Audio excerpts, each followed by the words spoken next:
اور سیدنا صدیق اکبر رضی اللہ تعالیٰ عنہ اگلے خطبے میں، اسے امام حاکم نے مستدرک میں نقل فرمایا، راوی کہتے ہیں خطبنا ابو بکر، ایک دن سیدنا صدیق اکبر رضی اللہ تعالیٰ عنہ نے خلیفہ ہونے کے بعد قوم کو خطبہ دیا، لوگوں کو فرمایا اے لوگوں مقامی ھذا عام الاول، 1 سال پہلے اس مقام پر مصطفیٰ کریم علیہ الصلوۃ والسلام نے خطبہ ارشاد فرمایا تھا۔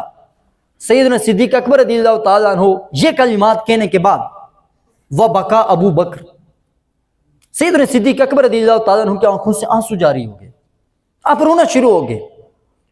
قوم کی بھی یہی عادت تھی، صحابہ کرام رضوان اللہ تعالی اجمعین اپنے خلیفہ اور وہ مصطفیٰ کریم کا وہ سنہری دور، وہ مصطفیٰ کریم علیہ الصلوۃ والسلام کا زمانہ، وہ رحمتیں، وہ نورانی چہرہ جس منبر پر صحابہ سال پہلے دیکھا کرتے تھے، اب وہ آنکھیں ترس رہی تھی اس چہرہ والضحیٰ کے مکھڑے کو دیکھنے کے لیے۔ لیکن سیدنا صدیق اکبر نے جب ذکر کیا سب رونا شروع ہو گئے۔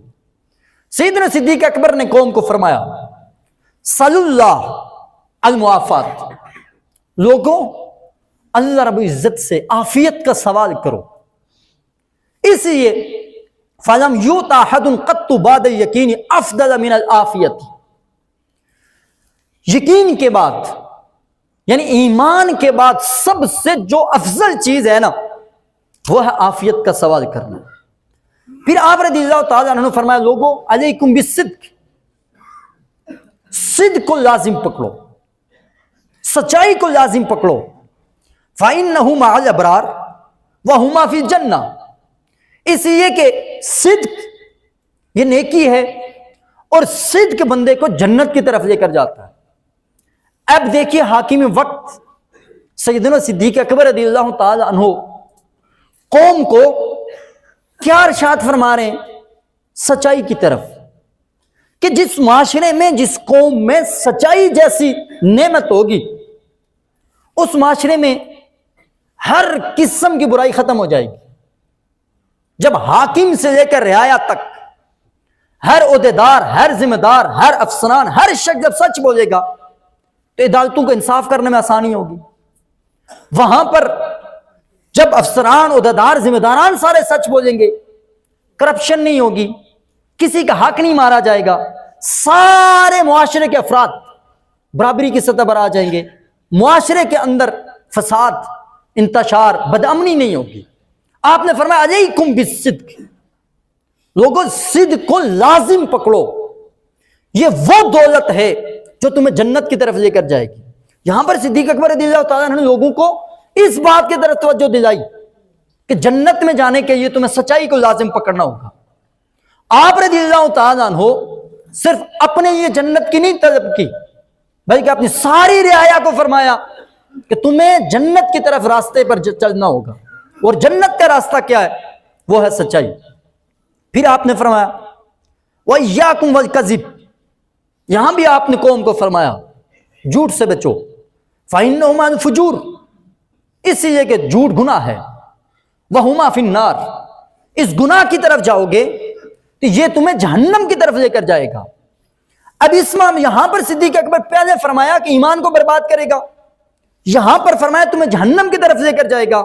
تو سیدنا صدیق اکبر رضی اللہ تعالیٰ عنہ سچائی کی فضیلت کو جنت کے ساتھ بیان کر کے فرمایا کہ تاکہ لوگ اس بات کو مد نظر رکھیں کہ ہم سچ کو لازم پکڑیں گے، سچ ہمیں جنت کی طرف لے کر جائے گا۔ اور دوسرے مقام پر آپ نے فرمایا جھوٹ سے بچو، یہ لوگوں کو ڈرانے کے لیے کہ جب آپ جھوٹ بولو گے تو یہ چیز تمہیں جہنم کی طرف لے کر جائے گی، تمہیں جہنم کی آگ میں جلنا پڑے گا۔ تو سیدنا صدیق اکبر رضی اللہ تعالیٰ عنہ اپنے معاشرے کی اصلاح کے لیے آپ اس طرح کے اپنے معاشرے کو تعلیم اور تلقین فرما رہے ہیں۔ پھر آپ نے فرمایا وَلَا تَبَاغَضُوا، لوگ ایک دوسرے کے ساتھ بغض نہ رکھو۔ اب یہ بغض خطرناک بیماری ہے کہ اس سے خاندان اجڑتے ہیں، اس سے تباہی پیدا ہوتی ہے، اس سے معاشرے برباد ہوتے ہیں۔ آج دیکھ لیں آپ، یہ جتنے بھی ایک دوسرے پر جادو ٹونا، یہ جو مرضیں چلی ہوئی ہیں، یہ کس وجہ سے ہیں؟ یہ سب کے ساتھ بغض ہے، یہ سب کے ساتھ حسد کی بیماریاں۔ ہر شخص دوسرے کو ترقی کرنے سے اسے برداشت نہیں ہوتا، ہر شخص جو دوسرے کو اللہ رب العزت عزت دیا ہے، مقام دیا ہے، دولت دیا ہے، رتبہ دیا ہے، اللہ نے دی ہے نا، دوسرا اس کو دیکھ کے برداشت نہیں ہوتا۔ تو جس معاشرے کے اندر، جس قوم کے اندر یہ بیماریاں عام ہوں گی تو یہ بیماریاں اس قوم کو تباہی کی طرف لے کر جاتی ہیں اور جہنم کی طرف بھی لے کر جاتی ہیں۔ تو سیدنا صدیق اکبر رضی اللہ تعالیٰ عنہ قوم کو فرمایا بغض نہ کرو ایک دوسرے کے ساتھ، وَلَا تَحَاسَدُوا، فرمایا حسد بھی نہ کرو۔ حسد یہ ہے یعنی اللہ رب العزت نے جسے کوئی نعمت دی ہے، بندہ اس کو یہ کہے کہ اس کے زوال کی تمنا کرے، اللہ اس سے نعمت لے لے، اللہ اس سے یہ رتبہ لے لے۔ تو یہ چیزیں ایسی بیماریاں ہیں جو لالچ پیدا کرتی ہیں۔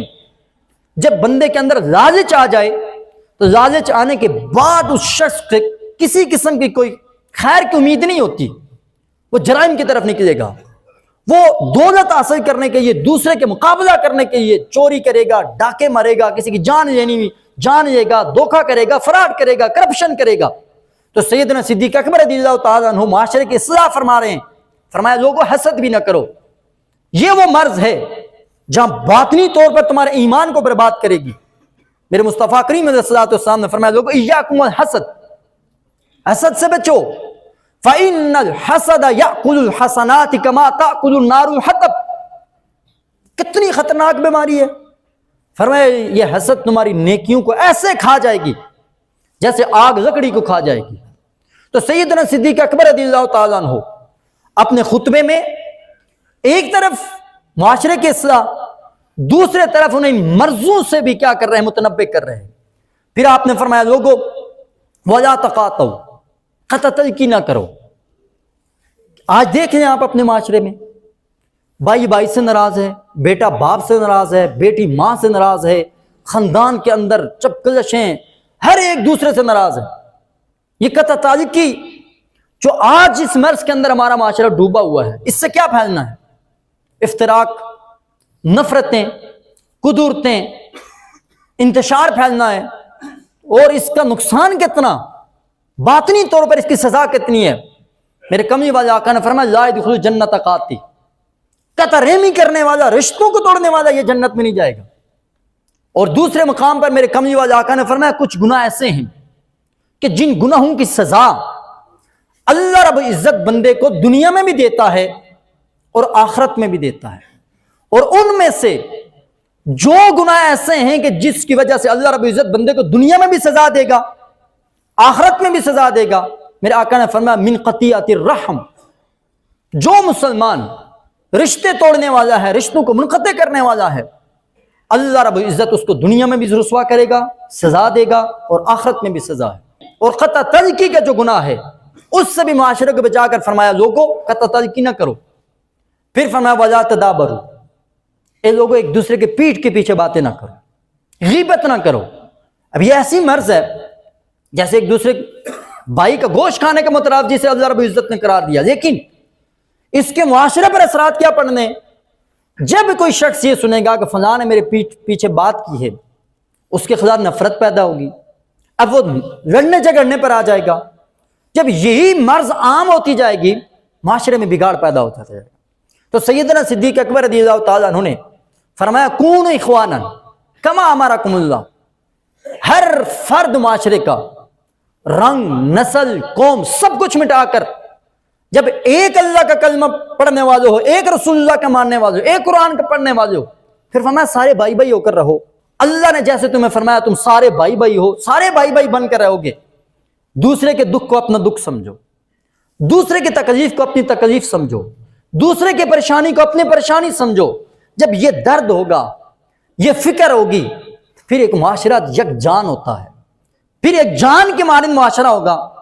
کسی معاشرے کے کسی چیز کی حفاظت دوسرا اپنا فرض سمجھے گا، اس کے نقصان کو بچانے کے لیے دوسرا اپنی جان کی بازی لگائے گا۔